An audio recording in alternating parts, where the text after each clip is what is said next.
नमस्कार मित्रांनो, आपण पाहतात विदर्भराज 358। छावा क्रांतीवीर सेना कामगार आघाडी उत्तर महाराष्ट्र कार्याध्यक्ष योगेश पाटील व खोरदड ग्रामपंचायत धुळे जिल्हा यांच्याकडून मोठ्या जल्लोषामध्ये शिवराज्याभिषेक सोहळा साजरा।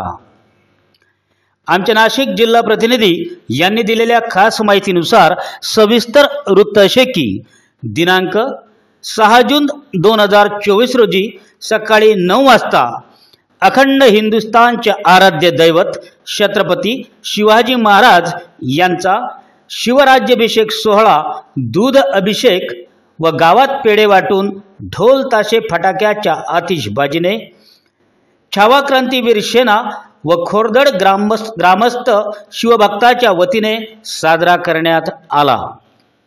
या प्रसंगी खोरदड गावातील सर्व शिवभक्त व सर्व ज्येष्ठ नागरिक मोठ्या संख्येने उपस्थित होते।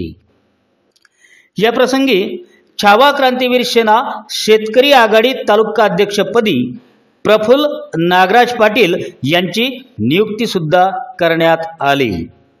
या प्रसंगी उपस्थित छावा क्रांतीवीर सेना उत्तर महाराष्ट्र कार्याध्यक्ष योगेश पाटील, पंचायत समिती सदस्य बापू परमेश्वर पाटील, ग्रामसेवक BS पाटील साहेब, उपसरपंच जगदीश बाजीराव पाटील, माजी सरपंच नाना काशीनाथ पाटील, छावा क्रांतीवीर सेना नवनियुक्त शेतकरी आघाडी तालुका अध्यक्ष प्रफुल्ल पाटील, युवा नेते किरण पाटील, जय बजरंग सेना धुळे जिल्हा प्रवक्ता समाधान पाटील, तसेच राजेंद्र पाटील, गजेंद्र पाटील, संदीप चित्ते, भूषण पाटील, राहुल पाटील, राहुल गोपाळ, उमेश पाटील, बबलू पाटील, मोनू पाटील, मधु पाटील, छोटू पाटील आदी ग्रामस्थ व शिवभक्त उपस्थित होते।